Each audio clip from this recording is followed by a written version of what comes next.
England are a disaster. While yes, they won their knockout game against Slovakia in the round of 16, but do not let that result fool you, because it doesn't even begin to paint the whole picture. Because for 95 minutes of that game, Slovakia humiliated and frustrated them, and England the whole game couldn't find a way through, passing side to side, back to back, trying to find the opening. And in the end, they got bailed out by individual brilliance with this amazing last minute goal from Jude Bellingham. But why are England this bad? Well, today we look into that. We're not here just to take part, we're here to take over.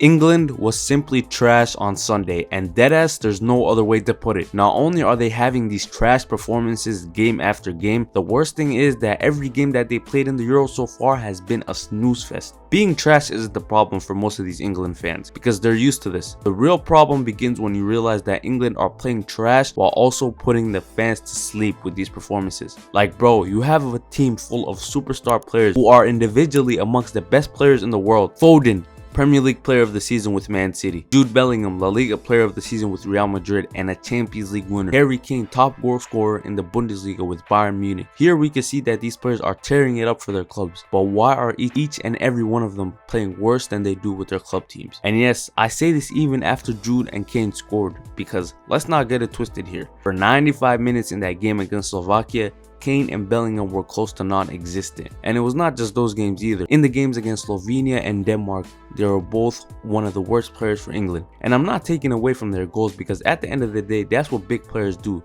They step up in the biggest of moments, and yesterday they did that. But that's not the point here. The point is that these players are not playing to the level that they should be playing at. And this has been going on since the first game against Serbia, which at the time was the most boring game of the Euros. And somehow the performances got even more boring and boring as the group stages went on. And all the problems that I just mentioned come down to one thing. Actually no, they come down to one man, Gareth Southgate. Because at this point, I really believe he's a troll, or a guy sent to destroy England from the inside out. And that second theory starts to make more sense when you realize he's been at England for 8 years. Now managing 100 games. 100 games? I don't think you realize how long that is in international football. To put that into perspective, Southgate was made manager of England the same month Trump got elected as the president of the United States back in 2016. And since then, Trump has finished his term. Then he lost out to Biden in the next election, and now even Biden's term is ending and Trump might become president again. And well, how many trophies do you think he won at this time? If you said 0, well, you're absolutely right. Lost the last Euros in the final against Italy, lost the 2022 World Cup in the quarterfinals,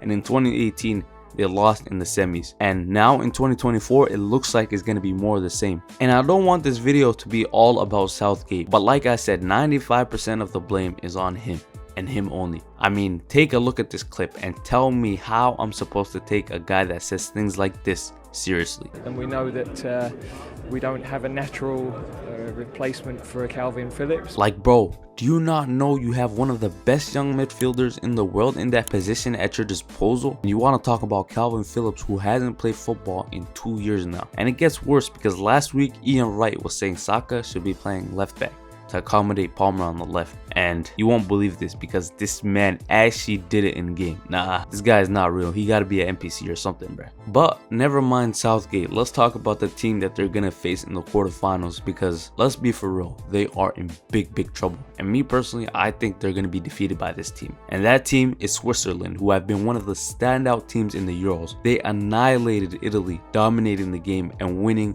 due to goals from Freuler and Ruben Vargas in the round of 16. But a special shout out to one Granit Xhaka, who has been leading Switzerland both with his leadership and his performances. And in my opinion, he has been one of the best players in the Euros so far. And if I were to make a Euros team of the tournament so far, Xhaka would be right there. And he looks like he has hit a second prime since the 22-23 season. First with Arsenal, then with Leverkusen, and now his nation of Switzerland, who have been tearing it up this Euros. But yeah, let me know down in the comments who you got, England or Switzerland, and what have you made of England's performances in the Euros so far. And with that being said, thanks for watching. Make sure to subscribe, because best believe we are here to take over.